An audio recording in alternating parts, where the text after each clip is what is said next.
Well, hello and welcome to Old People This Week. My name is Jeff, a.k.a. El Jefe, and that's Mike, who by day is a male model, by night a sumo wrestler. Exactly. And the other guy there, that's Paul. He's better known in the dog rescue world as Horace the Husky. Okay. Yeah. The man. The It's myth. a whole nother conversation, Paul. Okay. Legend. Yeah. Support Husky Halfway House. Thank you, everybody. Yeah. You all know what this podcast is. It's where three smart senior men, that would be the three of us, of course, tell you everything you need to know this week so that you're going to sound super smart at the golf course, the gym, or, of course, at happy hour. Where we excel. We excel there. Speaking of which, my wife she's back now, but she was gone for 11 days, and I had 11 days of freedom. Wow. Eating food, standing up at the sink. Oh, yeah. Watching teen movies. I'd love to see the hour-by-hour detail of your 11 days by yourself. Oh, man. Was it you and Truman? It's just me and Truman. Oh, my God. Oh, she didn't take Truman to dog school while you were gone, she was gone? She did. He was there from last Friday through last Monday. He was at, it's called, it's a local, boarding place, kennel place. Yeah. And then, but the rest of the week after Monday, just he and I. Boy, if Truman could talk. Oh, if Truman could talk. They were eating the same cheeseburgers every day. That fool owner might have given me enough water. He's not feeding me on time. Valerie never misses a feeding. For me, it's a little more hit and miss.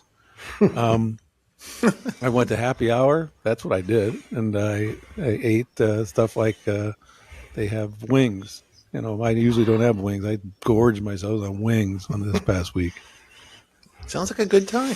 Oh, it was great. I was going to bring you fried chicken from the Tower Market, but I was afraid I'd get a hostile reception at the front gates. No. First of all, I have well aware. Remember, I live only 5 minutes from that place, and I have been through that line to get some fried chicken many, many times. Yeah. And it is good. Well, I'm going to qualify. It's good. It's good from about 8 in the morning to about 11:30, and then it starts the stuff they made early in the day starts to get old. Yeah. And then they do a recook, and they bring out new stuff. And if you're there, then you get the good. That's the you have to get it while it's fresh. You have to watch those guys, otherwise you get a piece of fried chicken that's like a rock. Okay. All right. The big news, of course, is that we have over 6,000 subscribers now. That's up 1,000 in just the last couple of weeks. Yeah, living strong. Thank you, everyone, by the way. Yeah. When we get to 10,000, the three of us are going to take off our shirts and do an interpretive dance in front of the camera. No, we're not. People see me without a shirt, it'd be 3,000 would cancel immediately. Paul, stop that, please. You got varicose veins popping out of your chest. All right. I guess we have a lot of things in common, the three of us, of course. Three of us believe that Justin Bieber is a complete loser. We believe that Christy Brinkley is the sexiest woman over 60 in the whole world. No, not even close. Kevin Costner couldn't act his way out of a paper bag. Yeah, debatable. So we may not agree on everything, but we do strongly hold one truth, that we will never, the three of us, get on a cruise ship. To be self-evident. Yeah. We will never get on a cruise ship. They are literally death traps. No. Never. And right now, as everybody sees in the news, they're petri dishes for terrible diseases. Now, horrible. Take a walk through history. In January of 2020, news started leaking, and I was at a news station at the time about a cruise ship that was being held in Japan because the people were sick with this, weird, mysterious illness. Yeah. And we happened to, our little scoop was we got in touch with a Southern California couple who was on that ship by calling them on cell phone, and we would record with them. We did it every day, and it was not, it was not fun. It was dead serious at the time. Yeah. But now they got this thing called hantavirus. The same thing that killed Gene Hackman and his wife. Yeah, it was exactly right. It killed the wife for sure. Yeah. It's a rodent. Check that word out. Rodent virus at the center of an outbreak on a cruise ship in the Atlantic Ocean. Now, the very notion of floating around with 3,000 or 4,000 strangers Yeah. who you don't care to be with anyway, with rodents running rampant in the hallways. Jesus. These heteroviruses are a group of viruses that naturally infect rodents and are occasionally transmitted to humans through contact with rodent urine, feces, or saliva. No, thank you. So you're on a cruise ship, and all you want to do is go all inclusive, get drunk, and eat all you can. But now you might have to worry about. Look over the railing and wish you were back on land. Never look over the railing if your wife is standing directly behind you, by the way. No, you'll be on the news that evening. Yeah, you'll missing. be fine. You'll be in the water quicker than that. So urine, feces, or saliva. None of those three. I don't even like my own urine, feces, or saliva, let alone someone else's. A rodent that'll kill you. Yeah. Yeah. I'm going to reiterate the old people this week ban on cruise ships unless you have a death wish. Yeah, just don't go. But the thing that's troubling is they're not even really sure who got off that ship and might be infected anyway. And how now that they're home, who have they contacted? Well, it's crazy. I was reading about how they were trying to segregate the sick people, and then the people from each different country were segregated too, and they had to be transported back to their home countries separately, and so on. Yeah, but still, how'd you like to be the Americans who are now in quarantine in South Dakota or somewhere? The University of Nebraska, I think. Yeah. Yeah. Honey, you're on a cruise ship and you're with your wife. Honey, what's in that beef goulash, anyways? Oh, God. Yeah. So here's another touristy thing you have to avoid.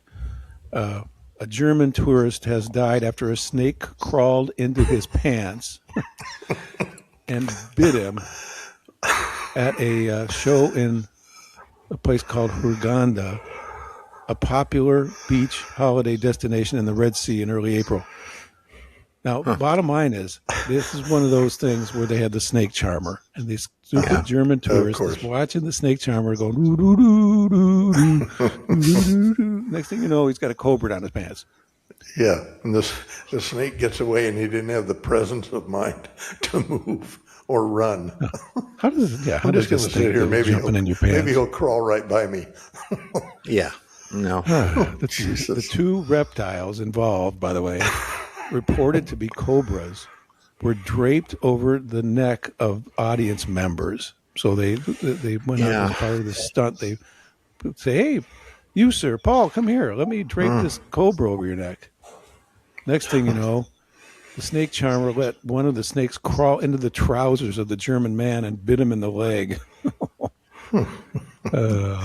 I gotta say, this is one of those things, Jeff, from our TV careers that, remember, everyone used to think it was so funny to have the zoo handler. Remember the lady from the San Diego Zoo who used to come on every television show? Joan Embry was her name. Yeah. And she'd come on every show, including Johnny Carson and The Tonight Show. And everyone would get the biggest, everyone would get the biggest laugh because, hey, guess what? The monkey went, squatted and peed on his head or something, or like it would be something. And I'd always go like, I do not want any reptile near me. Everyone would come up afterwards and be like, hey, do you want to try the snake on? No, I don't. No. Yeah, they were an easy segment. Just call up some handler and say, bring over your whatever, and then, and I can tell the poor host, okay, we're bringing on a monkey, have fun. Yeah. Well, this should be great fun when she would do it, and she was a big deal.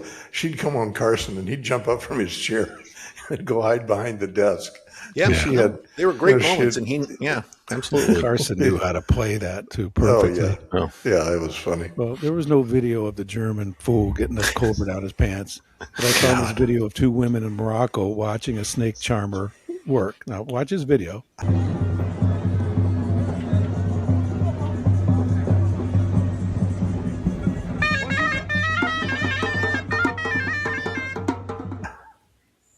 Look at how close they are. Yeah, no, I'm sorry. And a cobra can strike from 3 feet or something. 3 feet? Those cobras could probably coil up and jump about 100 yards after you. God. Jump right in your pants. Yeah, I don't get it. Yeah. All right. Yeah. Speaking of snakes in your pants, let's talk about Mike Vrabel. Oops. That was a nice segue. Yeah. Thank you. It's right off the top of my head. Right. So Vrabel, as you know, and we've talked about the last couple of weeks, is the coach of the New England Patriots. Big shot, and he's such a big shot that the team doesn't know how to quite handle this controversy. Neither does the NFL. Yeah. But of course, we said last time that if you're doing anything wrong, don't, because it's going to be on tape somewhere. Somebody's going to have a picture. They're going to have video of you doing something wrong. Yeah. So they found video of Vrabel and a visibly pregnant Diana Rossini on a secret boat outing. Pregnant. Wonderful. Yeah. Wonder if those DNA tests have come through. Whoa. Yeah. Oh, man. There was just a picture today, within the last hour or two, I saw of her and her husband. They'd celebrated Mother's Day together, and so they made a big deal about showing them having a public kiss together. But man, that guy's got to be pissed. Yeah. Mm-hmm. Sorry. Okay. Sounds like Maury Povich is going to come on and say, "Do a paternity test." Father. Yeah. All right. So you know what the difference is between the old time stars that we loved and today's stars? Talent. No, well, that too. Ozempic. Ah. Well, yeah. Now, do you guys know who Olivia Wilde is? Yeah. She's beyond gorgeous starlet. Was. So then this photo comes out. Oh my God. That's scary. That's really scary. And you know what the scariest thing about it is that, I mean, from her perspective, she's not only shown that side by side of how crazy she looks now, but one of the comments that drove this thing, somebody that retweeted this picture, was her brother, whose name is Charlie Cockburn. Yeah, great. And this tweet, you can hear him joking, "Olivia, do you care to address recent rumors that you're a resurrected corpse?" Thanks, bro. Oh, man. Yeah, that's a long ride home. Yeah. And then, of course, there's the excuse. Olivia said, it was a fisheye lens. I don't know why I was so close to the camera. I didn't have to be. That's not the truth. And as she and her brother laughed it off. Oh, God. Yeah. But that's not the only star that came up in this whole weekend search that I was doing about the celebrities in this Ozempic. My, not buddy, but somebody I know, Ryan Seacrest, who I worked with at E, who was is Ryan. He's always looked like Ryan. He looks young. He's handsome and. Jeff and Ryan at the wine store. Yeah, Yeah. At the wine store. That's right. When he told me he was making $15 million a year. A year. $15 million a year. You're trying to find a $40 bottle. No, he was going through there. Thank you, Paul, for lobbing me that setup. He was going through Wally's Wines to find wine to give as a present to the executive producer of American Idol, who had just re-signed him to a 3-year contract at $15 million a year. Wow. And we were paying him not that much. We were paying him at least a third of that. So, just think of that kind of money. Yeah. And he was walking through the store with his BlackBerry, I remember, looking up wines and telling the sommelier that he was dragging along with him, saying, I need this bottle of for $1,500, and they would get it. And the whole idea is that this place was the place that was in charge of putting the wine in the wine cellar of the executive producer of Idol. And so as a surprise, he was going to make up a basket. They were going to put it in the guy's wine cellar. His name was Nigel something. Yeah. And he would go down there and see it, and then he'd be like all those rich people. They're between their gift giving when you make $15 million a year. But at any rate, Ryan has always looked youthful and healthy, and it just does. Well, look at this picture of him. What is going on? No, so scary. He had a fundraiser when this picture was taken, and one person wrote, when somebody sent this around, said, "Ryan, your fans are worried about your appearance. You have lost your spark with the extensive weight loss." He didn't have much weight to lose at the beginning, by the way. No, he had No. So there it is. That's I'm gonna take the side because knowing him as well, not even nowadays. I really don't know him anymore. But knowing the Ryan that I knew, he's not the kind to get too crazy about anything. I think that's just as a bad photo or something. No, that's the way he looks. That's the way he looks now because we watch Wheel of Fortune, and it's really. He's only 45 years old. He's not even that old. Yeah.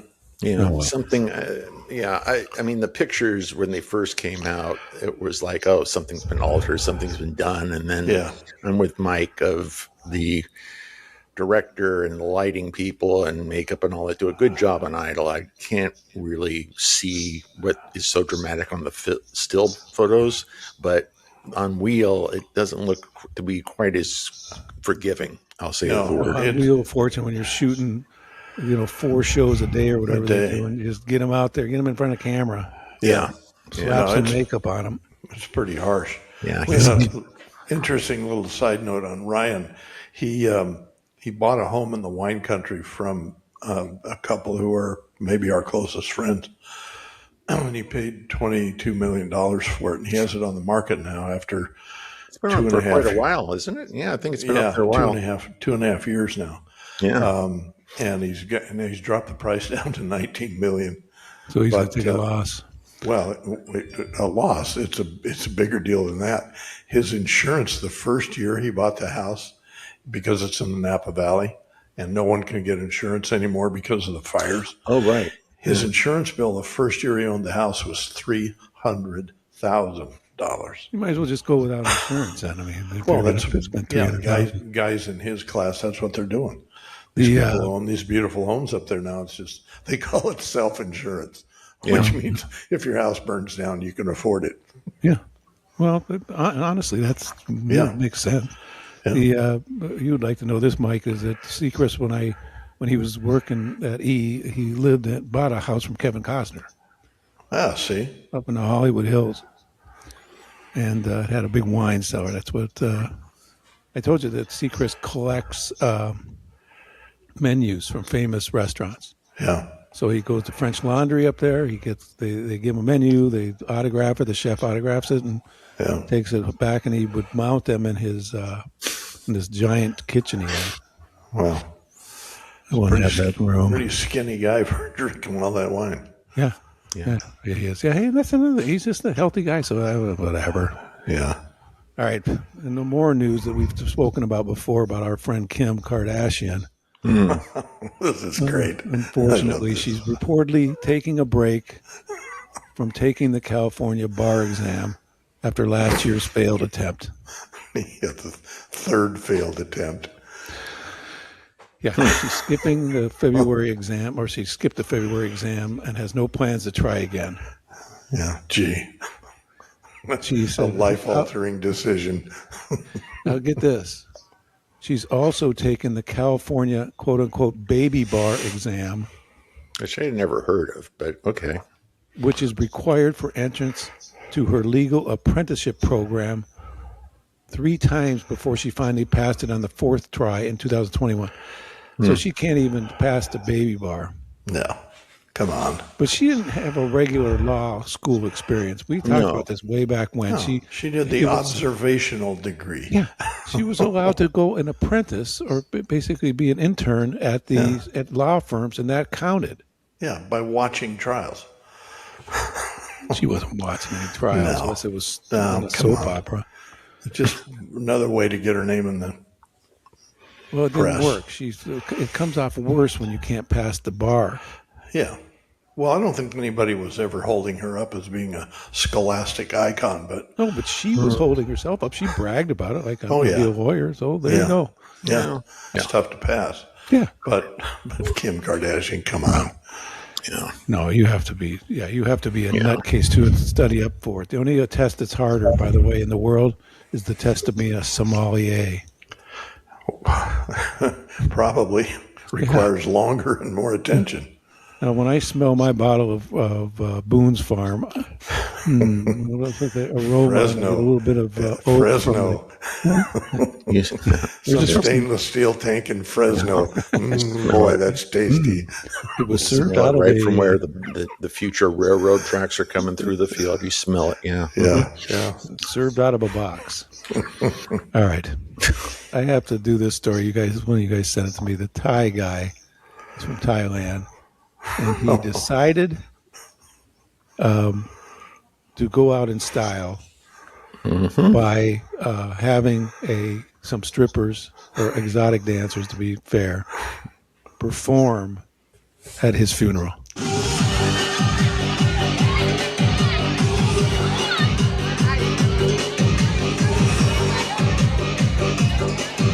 I love this guy. And I thought to myself, that's all right. Would I do it? No. First of all, my wife wouldn't let me do it. Your wife would push the coffin off the stand. Yeah. And then, and I don't know what I would have perform for me. I got to get some performer. What performer would I want to have come and do something for me? Christy Brinkley. You'd probably have her. She could come and sing to me. Sing my urn of cremated ashes. Mike, Paul, grab something so you don't flail at the computer. Strap yourself in because I don't want you to leap out of your chairs in anger. Here we go. Yep. You know how we've probably spent a year ripping on Looksmaxing and that idiot Gen Xer Clavicle and his buddy Androgenic, and they're ridiculous. But there's something new in the maxing world. Again, get ready. It's called ball maxing. That's right, I said it. It's a fad in the Looksmaxing world to inject Surgilube, whatever the hell that is, and silicone into your testicle to make them larger. Ouch. That just shows you, though, how ridiculous it is. I don't want to know what Surgilube is. It's not something you use on a car. It's got to be something else. It could be. Crazy. Who knows? These geniuses. Oh, my God. We should have a moment of stunned silence just to recognize the ridiculousness of that. Yeah. This fad. Got to have an accompanying jockstrap or something. Yeah. Yeah. But that's what they're doing now. That's what Clavicle and his buddies are up to. But speaking of which, of things that we talk about constantly and that the rest of the world is just starting to figure out, we've been telling people to ditch their phone and back to the real world. And now we've done articles too about how they're sort of starting to rediscover this. The Gen Zers are starting to say, "Oh yeah, we should go out and meet people." We don't need a phone with all the bells and whistles. We just need to be able to call someone. Yeah, you don't even need that. Yeah, really, no kidding. Well, they found this thing now called analog travel, which prioritizes intentional low-tech experiences on vacation over digital distractions. What a breakthrough. Yeah. What a breakthrough. They have the audacity to explain what that means. They said it's all about slowing down, using tangible tools like paper maps and film cameras, and seeking memorable, meaningful travel moments rather than merely capturing content for social media. Again, no kidding. Yeah, no really. Kidding. According to VRBO, 84% of travelers are interested in staying on or near a farm, and they're interested in nature walks and hiking, and chances to interact with farm animals and harvesting produce or picking fresh fruit. I'd like to see you milking a cow or something on vacation. Here, I have video of that right too. I'm not interacting with any farm animals. Look at this. And then this other thing that's come out of it is called astrotourism. I got some video of that here. If you've ever dreamed of seeing space in luxury, you're not alone. Not the kind where you blast off to space for a hot minute with a couple of billionaires. Astrotourism is for people who want to catch a glimpse of stars, planets, galaxies, meteor showers from down here on Earth. Some analysts predicting are already a $10 billion nighttime tourist market. So what it is people are gravitating towards rural destinations. Oh gosh! I actually, when I saw this story, I was thinking about, because where we live is right on the beach here, in South Carolina, and people who come here, this is their vacation spot, right? And it's nice to see families and little kids and that get in tidal pools and go looking for shark's teeth or shells or things that are just there. I mean, when there's a sighting of dolphins going around and different things, it's kind of, oh yeah, that's really what family vacations are all about. My old man would pile us in the car. Literally, we got one summer, we went from Ohio, where I lived, out to California. Yeah. In the car, my mom, my brother, who was 3 years younger than me, and the most unfortunate traveler in the world was my sister, who was like 17 at the time, sitting in the backseat of a car with two little boys who completely tortured her for 2,300 miles. But it was nothing in those days. When we would stop for lunch, the car would pull over. Yeah, my dad would shoo us out of the car. We'd sit in a field somewhere, somebody's property, have our peanut butter and jelly sandwiches and whatever my mom had packed. We'd get back in the car. Yeah, that's how it worked. This idea of where they're telling us that they're, that according to VRBO, people are interested in going to a farm. Well, no kidding. People did that forever. Forever. We got a lot. Something got lost in this country of ours, a couple generations ago, and the people are just finding their way back out of it now. Yeah. Well, we're a farm. My wife and I are planning a trip to Santa Fe in August, and I got out my Thomas guide. Oh my God! The Thomas guides were only for one city, though. What are you going to do when you run outside of the county? No, I've got the national guide. There's got no every state. Guide. Yes, there is. Drunk. Got every state. Paul, was there a national guide? I only had the Los Angeles. Yeah, one you had a city. There's a national Thomas guide.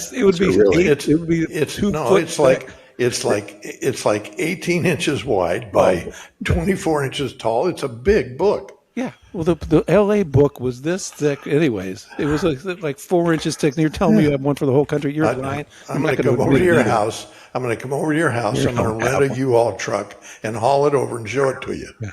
I want to see you and Mary sitting in the car with this book that's literally the size of a piano, trying to figure out your way across the country.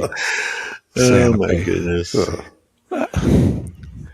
You know what's really funny about that is when you were driving around Los Angeles in the 80s and it was like Thomas Guide, you were like looking down, not to your phone, which you do today, but you were looking down to see where the hell you were turning next on this little book that had the torn pages or the coffee stains or whatever it was. Yeah. Are you really on County Road 14? Yeah. Oh my gosh. Yeah. It had the tiniest little lines too. And the writing was all cramped in there. So if you were looking for a street, you would have to pull over and see it. Yeah, that's what I'm saying. It's like you really had to, like if you were driving and looking down, you're doing that. Oof, that was today's modern. Yeah, it actually is probably as dangerous as looking at your phone nowadays. It's looking at that giant book in your lap. Yeah. In Mike's case, a book that would cover up the whole front seat of the car. I can't believe what a sheltered existence you've lived. Oh my God! I'll bring it over. I'll show you. I've got the whole United States. That has never happened because there is no book that's bigger than one city. I'm going to get up and go get it. Mike's going to bring it out here next time we visit. Yeah, but it's not going to be that one. It's going to be the Atlas by Brandom or whatever was the name of that company that did the atlases. Oh yeah, that's what Rand McNally did. Yeah, Rand McNally. Yeah, they were national, and you could say, "I want to go to Santa Fe and find the route, to take out L.A." I'm making that up. I don't even want to hear any more about it. And now you're in danger of losing the Bayacon Dios this week. Oh, no. That was outrageous. No, because I got some prime material for you. Okay. All right. Okay. Anyways, and speaking of which, I reluctantly, it's that time of the show. The dog just walked in here. I want to warn him, Truman, you don't want to be hanging out in here now. This is Bayacon Dios. Stick around, Truman. This is why we're getting more subscribers every week. He's thinking to himself, I don't want him to get sick before dinner. All right. This is it from, ladies and gentlemen, the one, the only Mike with Bayacon Dios. From the Annals of the Dear Departed. And everyone is on the edge of their chair for this. What was I going to say? Okay, starting with a notable, Ted Turner. Oh, thank gosh. Passed away at 87, founder of CNN. Married to Jane Fonda. Famously formerly married to Jane Fonda. Right. Yeah. And famously, in my circles, owner of the Vermejo Park Ranch, which spanned the states of New Mexico and southern Colorado. 560,000 acres, still in existence. I was going to say largest private landowner ever, right? Yeah, Mm-hmm. And it's all contiguous. Mm-hmm. It's 560,000 contiguous acres. My old man had owned that. He would have looked at me every Saturday and said, "Get there, go get on the lawnmower, go out there and give that thing once over." He'd just tell you, go out and get on that Pinto and round up the cattle. Yeah, it was that is one big ass ranch. Yeah, that's a lot of land. Yeah. And then for you sports guys, Bobby Cox, former manager of the Braves, 84 years old. And David Allan Coe, country western songwriter and performer, 86 years old. What song? Take this job and shove it. Oh, yeah. Take this job and shove it. I ain't working here anymore. Oh, yeah. Good, Jeff. Good for you. Yeah. And then he also wrote You Never Even Call Me By My Name, which Tanya Tucker did, along with Would You Lay With Me in a Field of Stone? Great song. Tanya Tucker made a career on that song. All right. Okay. And this one, now this will test your show business creds. Nedra Tally Ross, 80 years old, is the last living member of the Ronettes. Oh. What was their famous song? I don't know. Be My Baby. Be my baby, my only baby, my. Oh yeah, I remember them. Yeah. And then, and this one hit kind of close to home because this was someone my wife and I knew personally in San Francisco. Doris Fisher, 94 years old. She was the co-founder of The Gap. Just out of curiosity, when did The Gap come about? Was that late? Later in her life, or was The Gap been around? It's been around for a long time. No, I was going to say it always seems in my mind like it's more of a nuance. It was around before Mike was born. Let's just put it that way. Really? Yeah. Oh, wow. It's a long time then. I'm, as you can tell, aging gracefully. I'll bet you. I'm not even going to. I don't have my phone here, but I'll bet it was founded in, I would say, the mid '60s, something like that, mid to late '60s. Okay. Yeah. The Gap and Levi's were both founded in the Bay Area. Remember the Haas family? Oh, of course, the Levi's. Yeah. Levi's was founded back in the 1849 in the gold rush. Gold rush. Yeah. Back when you were a kid. Back when you were a pup. That's right. I was running around in those mines. Yeah, a mere Gap kid. And here's another one that will, relative to your sports knowledge. John Sterling, 88 years old. He was the radio voice of the New York Yankees. Yes. Yeah, I read about it. I wasn't a Yankee fan, didn't grow up in that area, so I don't know if I heard him, but I read that he passed. In Cleveland, we had a guy named Mudcat Grant. Not exactly the same type. Same caliber. He go Mudcat Grant. He would want the Cleveland pitcher to throw inside, and scare the opposing player. He goes, play some chin music. Some chin music. Hit him in the head. Cat Grant. Yeah. Okay, and then finally we'll close with someone you both probably rubbed elbows with, Rex Reed. Reed. That's right. This is from the era of Rona Barrett in entertainment. The last hurrah of the gossip columnists. They still exist, I guess, but not like they. But the internet destroyed that business. But in those days, Rex Reed could come on a television show, give you all the latest gossip and schmooze, name drop like a maniac. He could fill 5 minutes better than one of those animal acts we were talking about. I think what he was certainly New York flamboyant in his style, and to a national audience that was appealing. I remember that he was definitely playing to a Merv Griffin style audience, and it'd be very much that, Merv would have him on a show or something. And, once again, it's classic. That's something else we could sit here and try to explain to that younger audience what Merv Griffin was. Oh, God. Well, the creator of Wheel of Fortune. The creator of what we were talking about earlier. Yeah. He was a brilliant dude. Yeah. And speaking of Ryan Seacrest, he was one of Merv Griffin's boys. He was one of his young, early proteges. No, you know who got started. I'll tell you who Seacrest was a protege of, was Dick Clark. And Dick Clark took Ryan Seacrest under his wing and just basically he handed off Dick Clark Productions to Seacrest. And that's true. And that was a good thing. So, Mike, is that it? That's it. That's it. Thank you very much. Oh, my goodness. Yeah. That wasn't terrible, though, this time. No, that was good. I thought it was enjoyable. Yeah. And, like every week now, to segue back to the Gen Zers and their bad habits. So, where Kuala Lumpur is in Malaysia? Yeah. No, over there. It's over there somewhere. Over there. But a French teen is charged with mischief and public nuisance in Singapore after posting a video on social media of himself licking a straw from an orange juice vending machine and then putting it back. Licking a straw from an orange juice vending machine. How dare you do that? Well, I know you have that flustered look on your face, and you're right. I don't understand, because in America you're not getting a soft drink and then getting a straw with it and then spitting on it and putting it back anywhere. No, over there in Kuala Lumpur you can do it.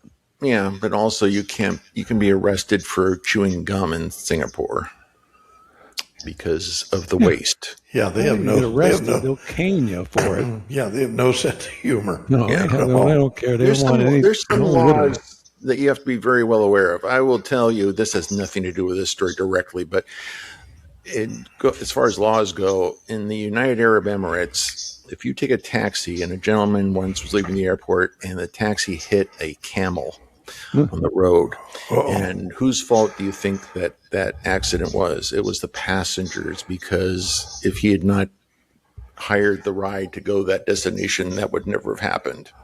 You have to be very careful sometimes when you travel in these places and realize, the world is not. What's the penalty for disabling a camel? I actually think it was imprisonment. Oh, boy. Oh, man. You have some camels spit on you, too. They're mean animals. It's like having a hamburger in India. Yeah, I'll send you the photo of me on a camel. I have a photo of me on a camel. We'll cover this entire section with that stuff. I'm going to. As soon as you started mentioning that, I'm thinking in my head, I'm going up. Where's that picture out of me and that? I know. Well, you and I both. We shot in Cairo, and I will say this about Cairo, and I'll move on. It was the most filthiest, craziest city I have ever been in my life.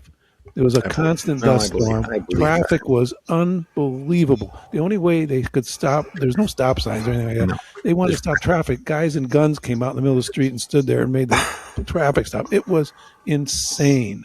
And a guy, when I was there, said, if everybody left Cairo for 2 weeks, it wouldn't be there when they got back. The dust would take it back over. I mean, it's just that. It's just that crazy place.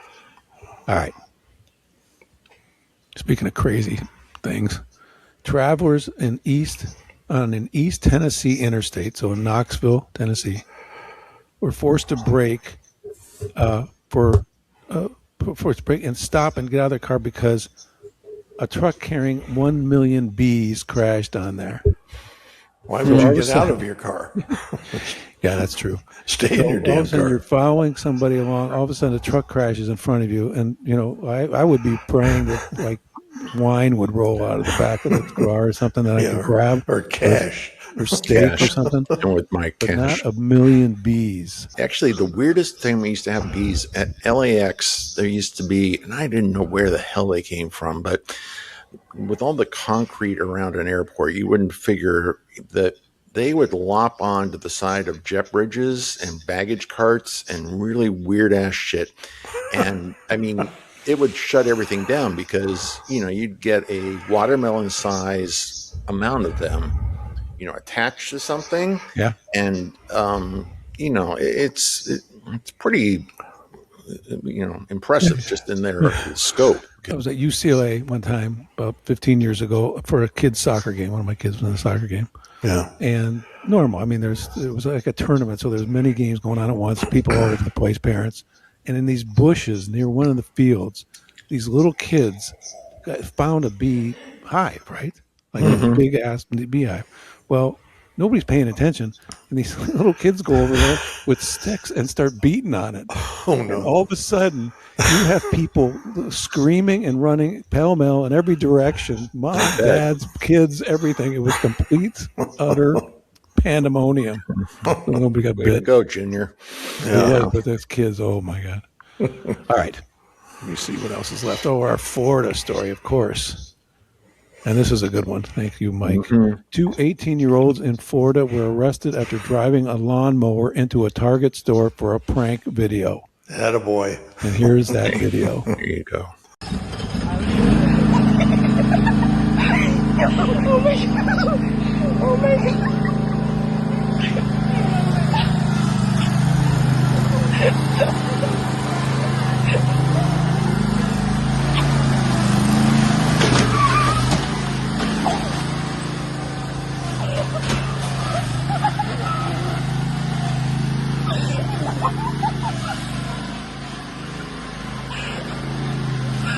Now, as you can see the video, you only see one of the guys going in on the lawnmower. That's because I've sat there for a few minutes. I said that, well, where's the other guy? There was two He's of them, filming it. Yeah, the other dude was filming it. His name was Janek. His first name is Janek, and I can't even pronounce the last name. Yeah. It has about 5 vowels in it. Yeah. 18 was arrested after driving a lawnmower into that Target in Southwest College Road down there. And the other guy, his name is Luke, also 18, recorded the stunt and was also arrested. The night before the Targets. Sounds like a pretty good stunt to me. I don't know. I was made their parents proud.